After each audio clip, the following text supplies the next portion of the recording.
Bismillahirrahmanirrahim. Assalamualaikum warahmatullahi wabarakatuh. Alhamdulillahilladzi farada siyam fi sahri Ramadan wa anzalal Qur'ana hudan linnasi wa bayyinatin minal huda wal furqan. Asyhadu an la ilaha illallah wahdahu la syarikalah. Wa ashhadu anna Muhammadan abduhu wa rasuluhu la nabiyya ba'da. Wa qala Allah ta'ala fil Qur'anil Karim, a'udzu billahi minasyaitonir rajim. Bismillahirrahmanirrahim. Sanurihim ayatina fil afaq wa fi anfusihim hatta yatabayyana lahum annahul haqq. Wa bil ardi ayatul lil mukminin wa fi anfusikum afala tubsirun. Sadaqallahul azim. Bapak Ibu, saudara-saudaraku dan anak-anak kami Jemaah Tauhid Robbani Batu Sangkar, Sumatera Barat yang dirahmati Allah. Puncak dari setiap ibadah dan ketaatan yang kita kerjakan itu adalah musyahadah, penyaksian kepada Allah. Sehingga tidak lagi terpandang akan keakuan diri kita ini yang wujud dan bersifat, walaupun itu sebesar zarah. Kalau tidak ada lagi sebesar zarah keakuan diri kita ini yang wujud dan bersifat, lalu siapa sebenar-benarnya yang wujud dan bersifat itu? Yang wujud dan yang bersifat itu sejak dahulunya, sekarang dan yang akan datang, itu adalah Allah Azza wa Jalla. Makanya sebelum adanya diri kita, Bapak Ibu, jangankan sebelum adanya diri kita, sebelum adanya ayah bunda kita, bahkan sebelum adanya kakek nenek kita, bahkan jauh sebelumnya, sebelum adanya langit dan bumi, bahkan sebelum itu Bapak Ibu, sebelum adanya aras, luh dan kursi serta mahfuz, bahkan sebelum adanya surga dan neraka, jauh lagi ke atas Bapak Ibu, sebelum adanya nur, maka yang ada semata-mata ketika itu adalah Allah Azza wa Jalla. Inilah yang Allah ungkapkan kepada kita dalam surah Al-Insan. Hal ata alal insan hinu minad dahri lam yakun syai'an mazkura. Telah datang kepada manusia satu masa dari waktu yang tidak pernah bisa disebut, tidak pernah bisa dijelaskan dan diterangkan. Karena ketika itu belum ada apa-apa. Belum ada namanya nur. Bahkan Tuhan yang bernama Allah pada ketika itu, pada saat itu belum bernama Bapak Ibu. Lalu siapa yang ada pada masa itu? Yang ada pada masa itu hanya Dia. Kata-kata Dia pun juga belum ada. Inilah yang sulit untuk diterangkan dan dijelaskan. Karena sulit untuk diterangkan dan dijelaskan Bapak Ibu, maka makom itulah yang disebut namanya makom ghaibul ghuyub, makom la ta'yin atau makom la sautun wala harfun. Tidak ada kata dan bahasa yang bisa diungkapkan dan diuraikan. Hanya Dialah yang wujud semata-mata pada masa itu. Disinilah rahasianya, bahwa setiap ibadah yang kita lakukan itu kita mesti mampu mengenal dan memahami akan rahasia ibadah itu. Siapa sebenar-benarnya yang berbuat dan beramal itu yang sebenarnya Bapak Ibu. Sebab jikalaulah kita merasa diri kita ini yang beramal dan beribadah, maka apa kata Rasul? Wujuduka dzanbun. Adanya pengakuan dirimu yang merasa wujud dan bersifat ada itu, disitulah letaknya dosa itu. Ini yang disebut namanya dengan syirik. Ya, syirik itu Bapak Ibu seperti semut hitam yang berjalan di batu yang hitam dalam kegelapan malam. Saking halusnya perbuatan syirik itu, kita tidak akan pernah tahu, tidak akan pernah kita sadari apakah ibadah kita, ketaatan kita, apakah sudah tercampur namanya dengan kesyirikan atau tidak. Kita nggak tahu Bapak Ibu. Karena syirik itu amalah sangat halus Bapak Ibu. Ya, saking halusnya Karena kita juga nggak pernah tahu apakah itu terjadi pada diri kita atau tidak. Lalu apa itu syirik? Syirik itu ya, apabila ada kesadaran dan keakuan diri kita yang merasa kita yang beramal, kita yang merasa wujud dan bersifat, disitulah letaknya syirik itu. Itu artinya jangan sampai terpandang ada wujud yang lain selain daripada Allah. Makanya Ustaz katakan, puncak ibadah yang kita lakukan itu adalah musyahadah, penyaksian diri kita ini kepada Allah, sehingga tidak terpandang lagi sebesar zarah diri kita ini yang merasa berbuat dan merasa beramal. Disinilah baginda Rasul mengingatkan kita. Ya, apa kata beliau? Anta'budallah ka'annaka tarahu, fa in lam takun tarahu fa innahu yaraka. Beribadahlah kamu kepada Allah seolah-olah kamu melihat dan menyaksikannya. Maknanya beribadahlah kamu kepada Allah itu sebenar-benarnya kamu melihat dan menyaksikannya. Inilah yang pernah ditanyakan kepada Tuan Guru Syekh Junaid oleh muridnya. Wahai Tuan Guru, apakah engkau ketika beribadah itu melihat dan menyaksikan Tuhanmu? Apa jawaban beliau? La na'budu rabbana lam yara. Kami tidak akan menyembah Tuhan itu kalau Tuhan yang kami sembah itu belum kami saksikan. Kalau Tuhan yang kami ibadati itu belum kami lihat. Maka disinilah Rasul mengatakan, ya, la tasihul ibadah illa bima'rifatil ma'bud. Belum sempurna ibadah yang kita kerjakan, bahkan batal ibadah yang kita lakukan kalau kita belum mengenal yang kita ibadati. Berarti ibadah itu Bapak Ibu mesti menyaksikan Allah Azza wa Jalla.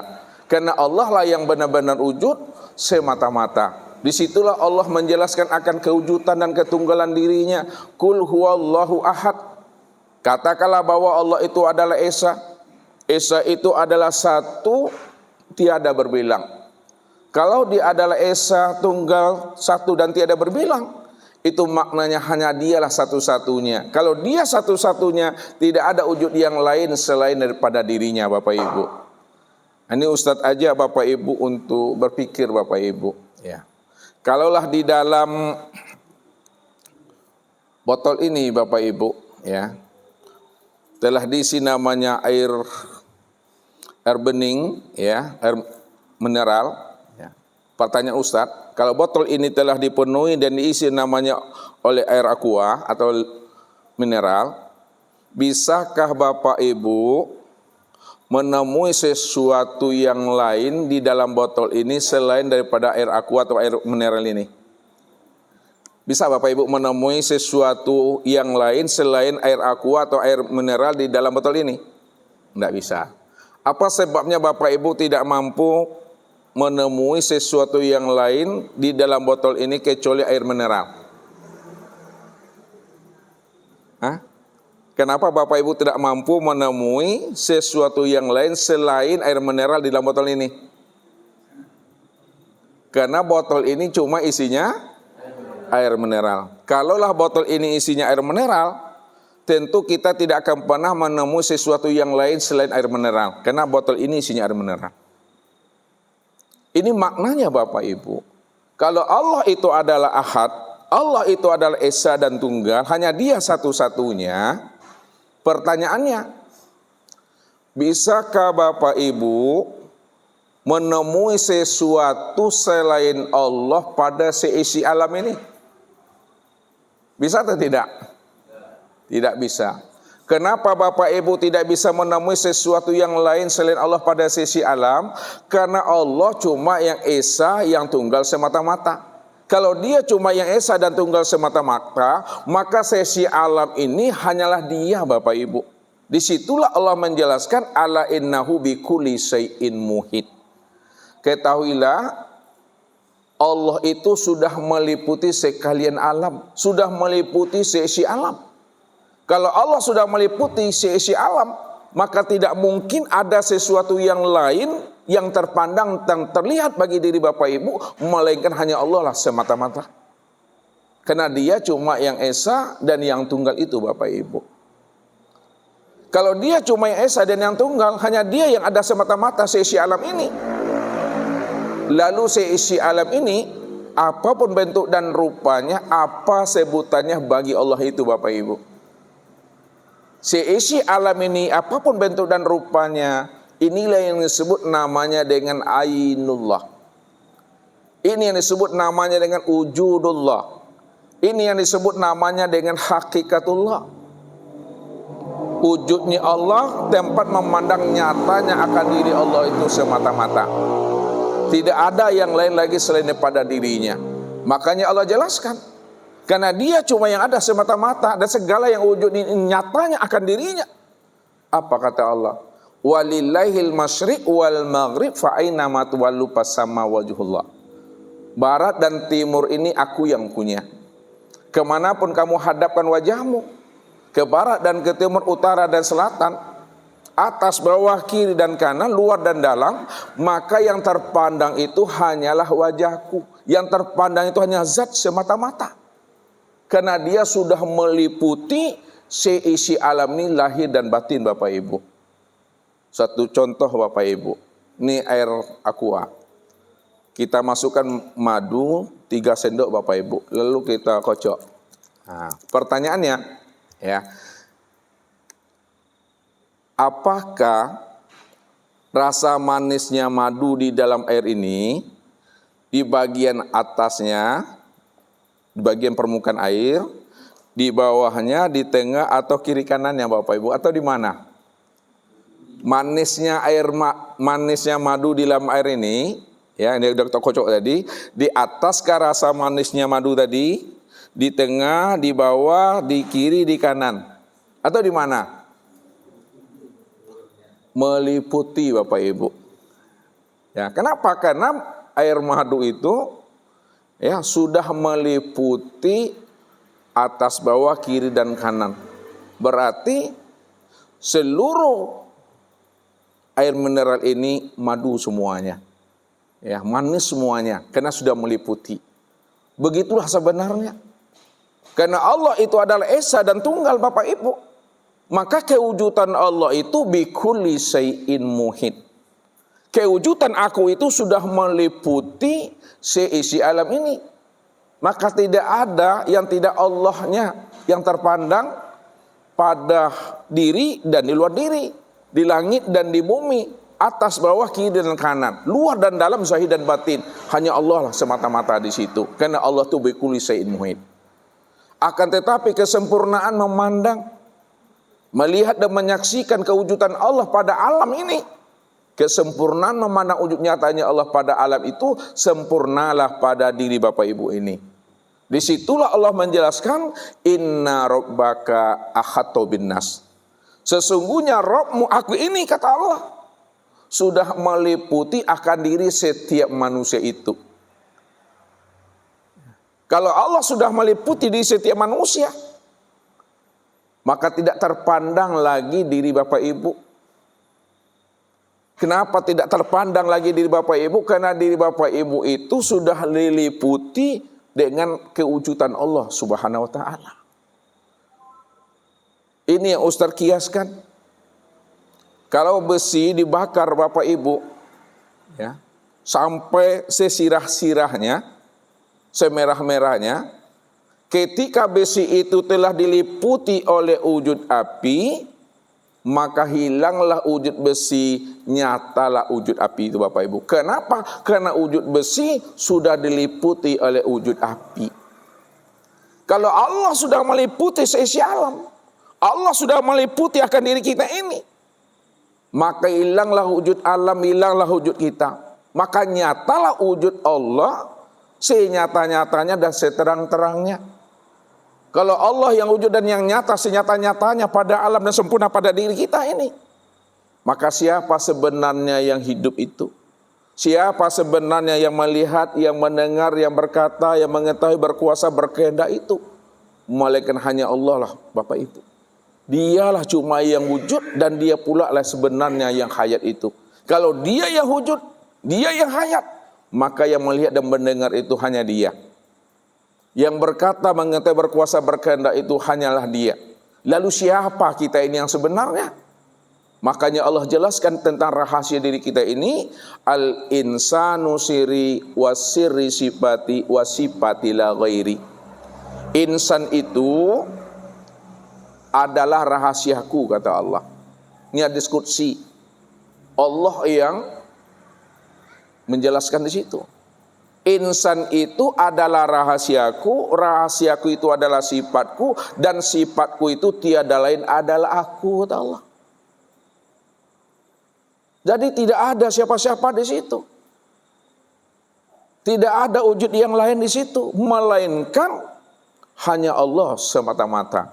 Maka di dalam menghantarkan kaji ini Bapak Ibu, karena Allah cuma yang ada, alam tidak ada, kita tidak pernah ada, maka dihantarkan cara pemahamannya bahwa sekalian alam ini adalah bentuk lain daripada rupa diriku. Ya. Alam ini bentuk lain daripada rupa diriku. Akulah dirinya, dirinya itulah nyatanya aku. Nah, dihantarkan lagi ke dalam, dirimu bukanlah dirimu, akan tetapi dirimu adalah bentuk lain daripada rupa diriku. Akulah dirimu, dirimu itulah nyatanya aku. Diriku bukanlah diriku, akan tetapi diriku bentuk lain daripada rupa dirinya. Kalaulah diri kita ini bentuk lain daripada rupa dirinya, maka diri inilah sebenarnya untuk memandang nyatanya akan rupa dirinya. Disitulah rahasianya bahwa diri Bapak Ibu ini adalah diri Tuhan secara ori, terlihat secara nyata Bapak Ibu. Ini yang mesti diimani dan diyakini. Jangan kita bimbang dan ragu, siapa rahasia yang sebenarnya pada diri kita ini. Diri kita inilah wujud nyatanya diri Allah itu secara sempurna, terpandang dan terlihat secara ori, bukan secara KW Bapak Ibu. Wallahu nafsiyun wa ana nafsahu wujudahu. Allah adalah diriku dan diriku inilah wujud nyatanya diri Allah. Ketika kita mengutarakan kalimat itu, karena tidak lagi terpandang yang lain, terpandang diri melainkan hanya Allah, kalimat itu jangan Bapak Ibu pahami bahwa kita ini mengaku Tuhan, bahwa kita ini jadi Tuhan. Kalimat itu bukanlah menjelaskan, bukanlah menerangkan kita mengaku Tuhan, kita jadi Tuhan. Tapi kalimat itu mesti dipahami untuk memberikan pemahaman Allah sajalah yang wujud dan yang ada sejak dahulunya, sekarang dan yang akan datang. Dan kita tidak pernah ada sejak mula adanya. Kapan kita tidak pernah ada sejak mula adanya? Sejak adanya Allah. Sejak Allah mengatakan innani anallah la ilaha illa ana. Sejak Allah menjelaskan dirinya, akulah yang wujud, akulah yang Allah. Tidak ada yang nyata dan yang wujud, melainkan yang wujud dan yang nyata itu adalah aku, kata Allah. Jadi tak ada diri kita lagi di sana. Kalau tidak ada diri kita di sana sebesar zarah Bapak Ibu, pertanyaannya siapa yang menyembah dan siapa pula yang disembah? Karena diri kita tidak ada lagi di sana. Nah, siapa yang menyembah dan siapa yang disembah? Yang menyembah itulah sebenarnya yang disembah, dan yang disembah itulah sebenarnya menyembah. Hanya dialah yang menyaksikan akan dirinya di situ, tidak ada diri siapa-siapa. Inilah yang Allah katakan wa ani'buduni hadza siratal mustaqim. Akulah yang menyembah akan diriku sendiri, inilah jalan yang lurus itu sebenarnya. Enggak ada diri Bapak Ibu di sana. Kalau ada diri kita di situ, maka apa kata Allah? Fawailul lil musallin. Nerakawilah bagi orang yang sholat. Maksudnya nerakawi bagi orang yang mengatakan dirinya lah yang sholat itu. Dialah yang berdiri, dia yang ruku, dia yang sujud, dialah yang duduk itu. Kalau dia mengatakan dianya yang sholat di situ, itu nerakawil. Ya. Akan tetapi Bapak Ibu, walaupun kita sholat, namun ketika kita sholat jangan ada pengakuan diri kita yang merasa kitanya yang sholat di situ. Jangan ada keakuan diri kita yang mengatakan kita itu yang berdiri, kita yang ruku, kita yang sujud dan duduk. Tidak ada lagi di situ perbuatan kita, melainkan nyatanya fi'il Allah Subhanahu wa ta'ala. Maka disinilah kita wajib Dari setiap ibadah dan ketaatan yang kita lakukan itu, kita mesti mampu melihat dan menyaksikan Allah yang wujud pada alam dan sempurna pada diri kita ini. Tapi ingat, siapa yang sudah melihat dan menyaksikan Allah pada alam dan pada dirinya, ketika itulah diri Bapak Ibu itu adalah fana.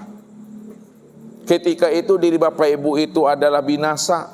Ketika itu diri Bapak Ibu itu hancur. Ketika itulah diri Bapak Ibu itu adalah tiada. Man arafa rabbahu fasadal jasad. Siapa yang telah mengenal Tuhannya, Tuhannya yang wujud, Tuhannya yang bersifat pada alam dan pada dirinya, ketika itu fasadal jasad. Hilanglah keakuan kita di situ. Hilanglah kesadaran diri kita di situ. Hilanglah kita yang merasa wujud dan bersifat di situ. Yang wujud dan bersifat hanyalah Allah Subhanahu wa taala. Inilah hakikatnya melihat Allah itu dalam bahasa ma'rifat cukup sekali. Kalau dalam bahasa hakikatnya melihat Allah itu setiap hari. Ini bisa dibedakan. Di dalam bahasa hakikat melihat Allah itu setiap hari. Siapa yang tidak mampu memandang dan melihat Allah setiap harinya, setiap saatnya, qiyaman wa qu'udan wala junubihim, maka itu adalah berdosa kata Rasul. Man nazara ila shay'in ma lam yarallaha bihi fahuwa batil. Barang siapa yang memandang kepada sesuatu, dia bisa melihat kepada sesuatu, kepada ayahnya, kepada ibunya, kepada suami dan istri, anak cucu dan menantunya, kepada ustadz dan jamaahnya, lalu dia tidak mampu memandang Allahnya yang telah wujud dan nyata pada ayah dan ibunya, suami, istri, anak cucu, menantunya, kepada ustadz dan jamaahnya, tak mampu dia memandang Allahnya, itulah pandangan yang berdosa. Ini yang selalu Ustaz sampaikan. Pandang Allahnya apa yang dilihat oleh mata. Dan jangan kita itu melihat apa yang dipandang oleh mata. Kalau kita melihat apa yang dipandang oleh mata, maka yang terpandang itu adalah alam. Yang terpandang itu adalah sesuatu. Yang terpandang itu makhluk. Yang terpandang itu ayah bunda. Yang terpandang itu suami istri, anak cucu menantu. Tapi pandang Allahnya apa yang dilihat oleh mata. Apa yang dilihat oleh mata pada ayah, pada ibu, pada suami, istri, anak, cucu, menantu, itulah nyatanya akan rupa diri Allah itu. Kenapa Ustadz katakan itulah nyatanya akan wujud rupa diri Allah? Karena Allah lah cuma yang ada semata-mata. Selain daripada dirinya enggak pernah ada Bapak Ibu. Kalaulah sesuatu yang lain selain Allah enggak pernah ada, itu makna yang sebenarnya. Jangan kita sandingkan Allah dengan sesuatu yang tidak pernah ada. Ya. Jangan diserupakan Allah dengan sesuatu yang enggak pernah ada. Kalaulah sesuatu itu tidak pernah ada, kenapa kita ini menyandingkan Allah dengan sesuatu sedangkan sesuatu enggak pernah ada? Kalau sesuatu itu tidak pernah ada, hanya Allah yang ada, lalu bagaimana cara Bapak Ibu menyikapi sesuatu itu?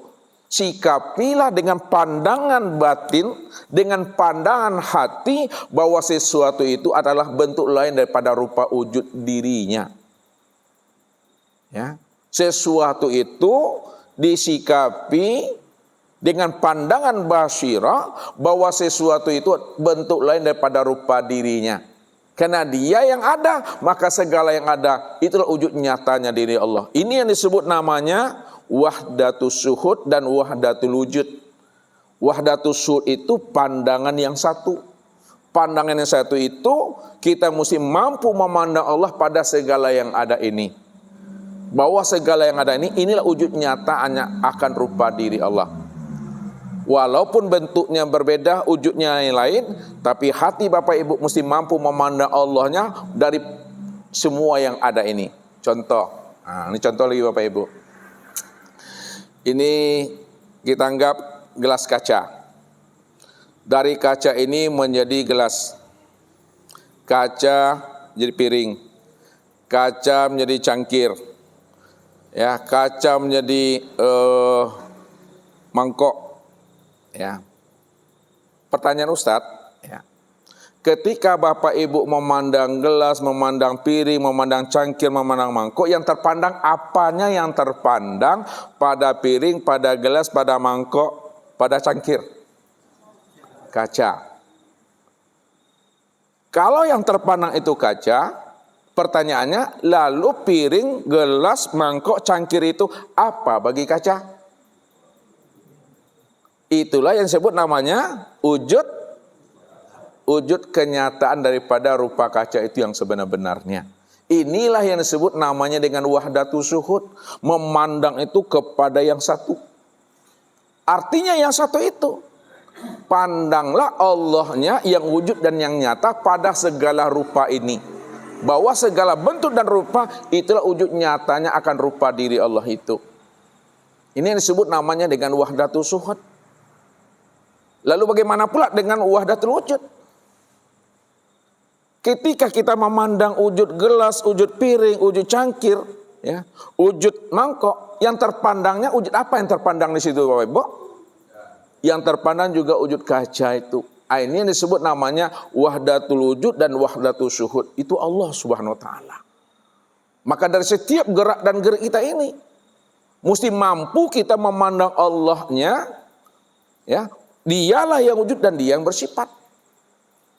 Inilah pandangan yang putus. Pandangan yang putus adalah pandangnya ma'rifat, yang bernilai ibadah dan yang berbeda. Pandangan yang tidak putus itu adalah pandangan yang tidak mampu memandang Allahnya pada segala bentuk dan rupa. Ini duduknya di hakikat. Kalau duduk di ma'rifat, memandang Allah itu bukan setiap hari. Memandang Allah cukup sekali. Kapan Bapak Ibu memandang Allah cukup sekali? Ketika Bapak Ibu sudah mengenal memang Allah yang wujud, Allah yang bersifat, maka ketika itulah diri Bapak Ibu benar-benar tiada. Hilanglah wujud Bapak Ibu ke dalam wujudnya Allah, hilanglah sifat Bapak Ibu ke dalam sifatnya Allah. Kalau sudah hilang wujud kita ke dalam wujudnya Allah, kalau sudah hilang sifat kita ke dalam sifatnya Allah, maka siapa sebenar-benarnya wujud dan yang bersifat itu? Yang benar-benar wujud dan bersifat itu hanyalah Allah semata-mata. Pada ketika itulah sebenarnya tidak ada lagi melihat dan menyaksikan Allah itu. Kalau ada kata melihat, pasti ada yang dilihat. Padahal yang melihat dengan yang dilihat, esa juga dia. Satu juga Bapak Ibu. Maka jangan dipisahkan diri Bapak Ibu dengan Allah. Jangan diceraikan Allah dengan diri Bapak Ibu. Ya, hubungan kita dengan Allah, hubungan Allah dengan kita ibarat matahari dengan sinarnya, ibarat tubuh dengan ruhnya, tidak pernah berpisah cerai. Ini yang akan kita hantarkan pada malam hari ini, sehingga ibadah dan ketaatan yang kita lakukan itu betul-betul ibadah yang ma'rifat, ibadah yang daimun. Sehingga tidak lagi terpandang sebesar zarah pada diri kita ini, melainkan hanyalah Allah semata-mata. Untuk lebih paham dan mengertinya kita Bapak Ibu, maka tunggulah pesan-pesan berikut ini. Puncak dari setiap ibadah dan ketaatan yang kita kerjakan itu adalah musyahadah. Musyahadah itu adalah penyaksian kepada Allah, sehingga tidak lagi terpandang dan tertilik akan diri kita ini walaupun sebesar zarah. Disitulah dijelaskan man arafa rabbahu fasadal jasad. Siapa yang telah mengenal Rabbnya, hakikat mengenal itu adalah liqa, berjumpa. Hakikat liqa itu adalah musyahadah, menyaksikan. Hakikat musyahadah itu adalah bermuwajahah, bertatap wajah. Hakikat bermuwajahah itu adalah fana. Itu artinya siapa yang sudah mengenal Rabbnya, maka ketika itu dirinya fana, dirinya itu tiada. Nah, kalaulah diri kita ini tiada, lalu siapa yang menyembah, siapa yang disembah, siapa yang mengingat dan siapa yang diingat. Ini yang akan kita pahami secara tanazul. Setelah tanazul baru kita lakukan tarki. Kemudian kita hantarkan bagaimana memahami sholat yang khusyuk itu yang sebenar-benarnya di dalam kaji tauhid atau kaji ma'rifat ini. Nah, kita lihat Bapak Ibu.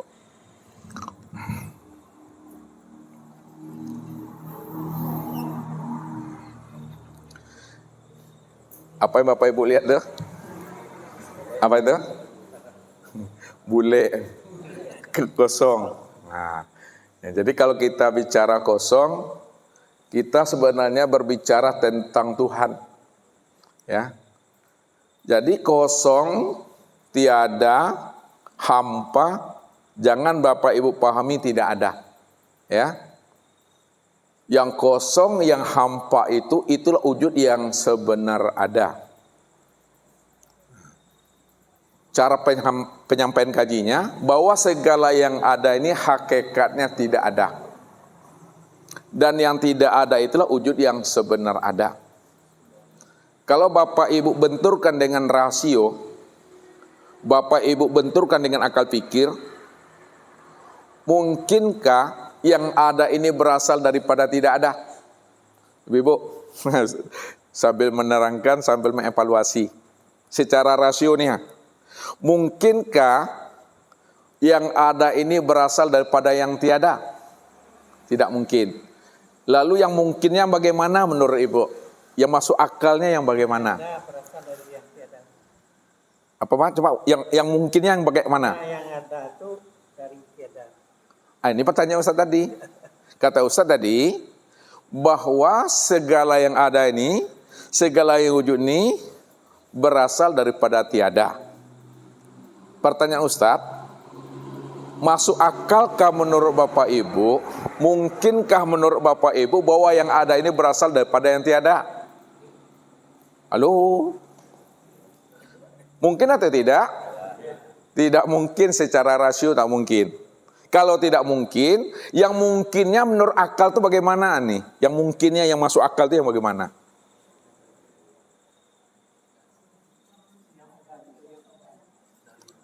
Yang mungkinnya ini, bagaimana Pak? Coba yang rasionya, yang masuk akalnya bagaimana coba? Itu dia.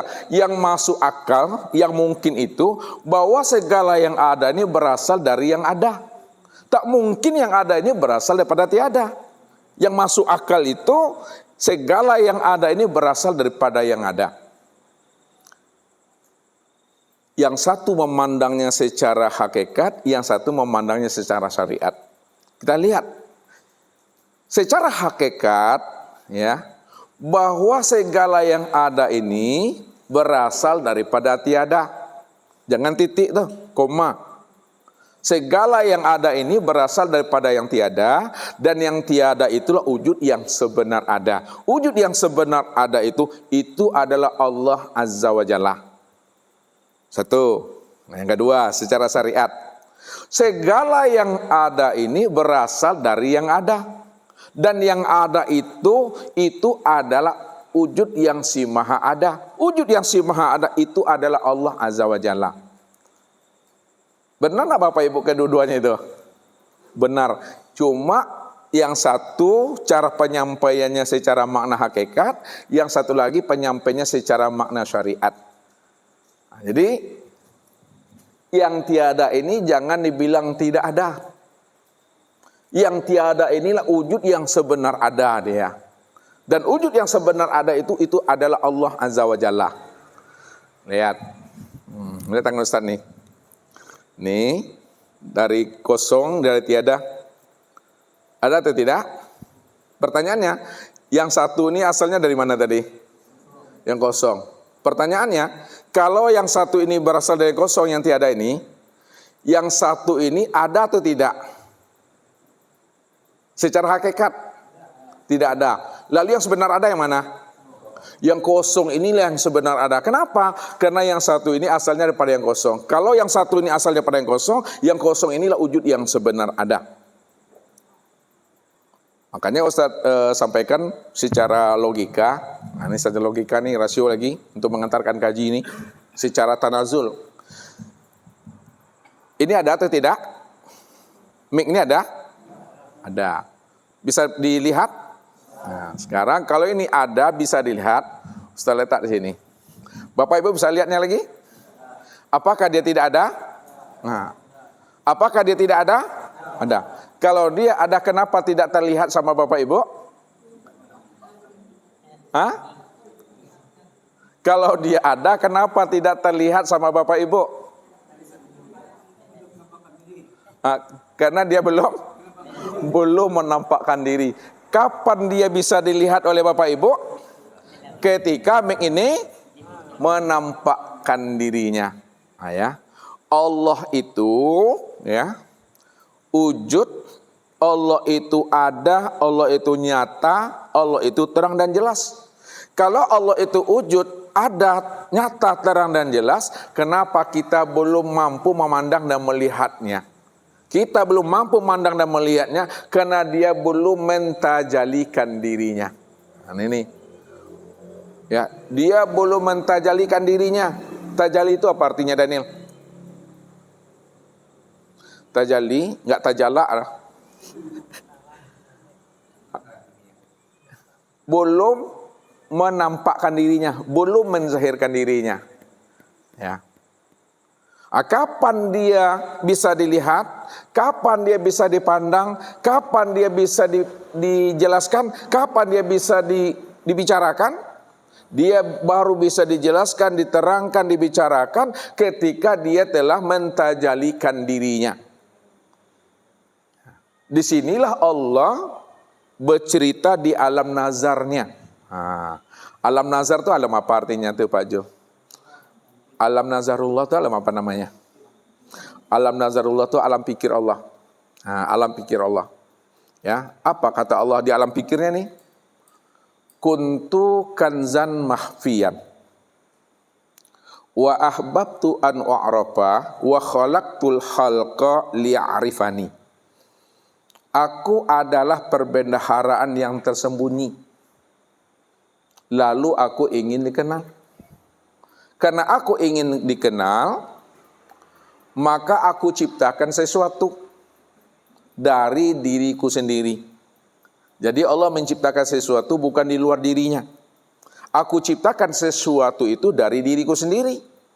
Supaya dia mampu mengenal aku, akulah yang wujud dan nyata pada dirinya. Itu kata Allah tuh.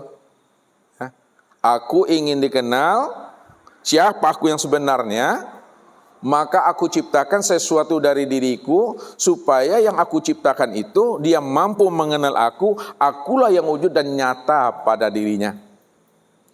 Maka ketika itulah Allah mentajalikan dirinya. Allah mentajalikan dirinya dari kosong kepada wujud Bapak Ibu. Dari kosong kepada wujud, dari batin kepada zahir. Itu memahaminya. Dari kosong ini, kita buat sini Bapak Ibu. Kosong atau tiada kepada wujud atau ada. Atau bahasa lainnya, dari batin kepada zahir.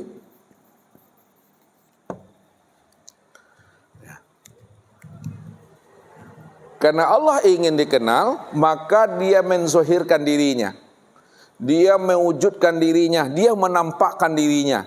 Bahasa tauhidnya, dia mentajalikan dirinya. Tajali dirinya inilah yang disebut namanya dengan nur. Tajalinya ini yang disebut namanya dengan nur. Siapa nur itu? Lihat. Nur inilah yang Allah katakan wa ja'alu lahu min ibadihi juz'an, bahwa sesungguhnya nur itu bahagian daripada diriku, kata Tuhan. Ya, nur itu bahagian daripada dirinya. Nih Ustaz tulis. Bahagian dirinya. Nur ini juga lah yang disebut namanya dengan wujudullah. Nur itu juga yang disebut namanya dengan ainullah.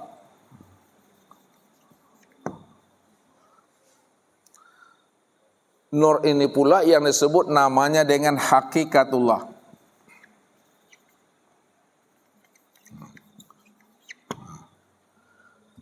Apa maksudnya bahwa nur itu adalah bahagian wujudnya Allah, nyatanya Allah, hakikatullah? bahwa nur inilah tempat memandang akan wujud nyatanya rupa diri Allah itu. Nur ini tempat memandang akan wujud nyatanya rupa diri Allah. Karena nur ini tempat memandang wujud nyatanya diri Allah, disebutlah namanya hakikatullah, ainullah, wujudullah. Atau dalam bahasa torikatnya disebut cermin Allah. Nah, ini bahasa torikat Bapak Ibu. Cermin Allah. Bahwa nur itu adalah cermin untuk memandang akad wujud nyatanya rupa Allah. Dalam bahasa syariatnya disebut namanya makhluk Allah. Nah, makhluk Allah. Atau bahasa lainnya hamba Allah.